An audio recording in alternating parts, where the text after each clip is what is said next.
अस्सलाम वालेकुम friends, welcome to my channel kitchen tips for women में आपको खुशामदीद कहते हैं। तो आज हम बनाने लगे हैं ईद के लिए स्पेशल शीर खोरमा। शीर खोरमा बनाने के लिए जो इंग्रेडिएंट्स हमें चाहिए उसमें हमने लिए हैं तकरीबन 1 कप के करीब बारीक सेवइयां हैं। इनको हमने छोटा छोटा तोड़ लिया है। शुगर आपने अकॉर्डिंग टू टेस्ट यूज़ करनी है। बाकी हमने इसमें आलमंड लिए हैं 2 टेबलस्पून। 2 टेबलस्पून हमने इसमें ली है किशमिश और 2 टेबलस्पून ही हमने इसमें कोकोनट यूज़ करना है।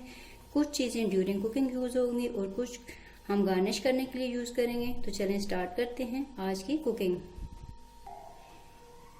एक पैन लेके उसके अंदर हमने जस्ट 2 टेबलस्पून ऑयल ऐड कर दिया है। अब इस ऑयल के अंदर जो बारीक सेवइयां हमने तोड़ी हुई हैं वो ऐड करके जस्ट 1 मिनट के लिए इनको इस ऑयल के अंदर फ्राई कर लेंगे और निकाल लेंगे। सेवइयों को फ्राई करते हुए 1 मिनट गुजर गया है। अब इसको हम किसी प्लेट के अंदर निकाल। अब एक पैन लेके उसके अंदर हमने 1 लीटर से ज़्यादा दूध ऐड करके उसको बॉयल कर लिया है। इस दूध को बॉयल होते हुए तकरीबन 15 मिनट से ज़्यादा टाइम गुजर चुका है। अब इसमें हम इसको मज़ीद थिक करने के लिए फ्रेश क्रीम यूज़ कर रहे हैं 1 कप। वो इसके अंदर ऐड कर देंगे और इसको अच्छे से मिक्स कर लेंगे।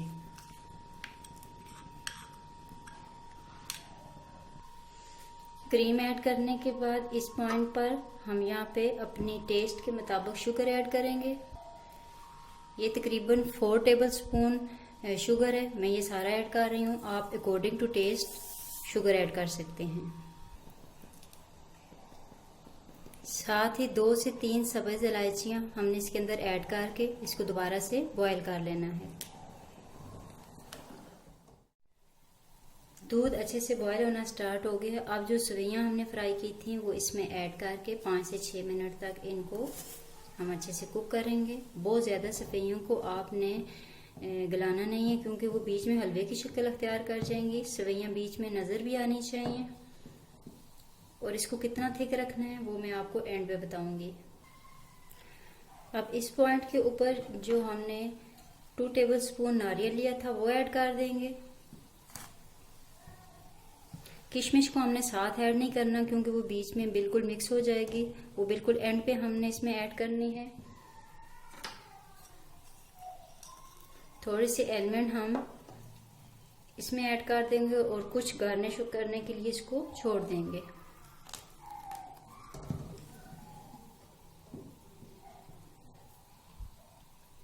मैंने गार का जो नॉर्मल मिल्क होता है वो यूज़ किया है। अब अगर आपके पास नहीं है तो आप डिब्बे वाला यूज़ कर सकते हैं।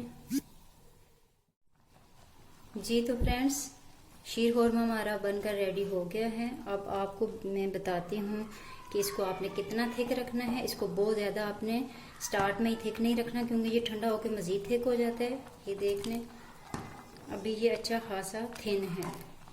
तो अब इसको हम डिश आउट करेंगे। ये मज़ीद ठंडा होगा और जब इसको हम फ्रिज में ठंडा करने के लिए रखेंगे तो मज़ीद ये थिक हो जाएगा। इसलिए अब इसकी हम फ्लेम ऑफ कर देते हैं और इसको डिश आउट करके इसके फाइनल लुक आपको दिखाते हैं।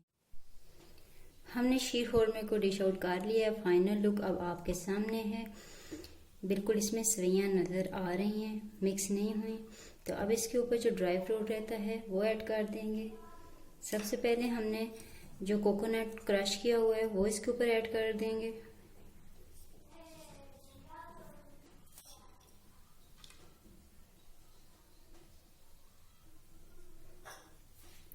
थोड़ी सी क्रश किए हुए आलमंड इसके ऊपर ऐड कर देंगे। अगर आप ज़्यादा ड्राई फ्रूट ऐड करना चाहते हैं तो आप कर सकते हैं।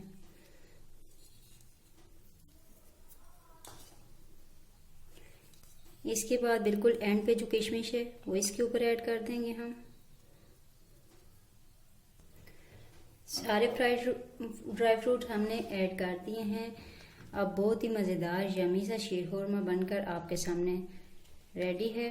तो इंशाल्लाह ऐसे ही मज़ीद नई रेसिपीज़ के साथ दोबारा हाजिर होंगे। हमारी वीडियो को लाइक किया करें, कमेंट्स भी किया करें, हमारे चैनल को सब्सक्राइब करें, बेल आइकन को लाजमी प्रेस कर लिया करें।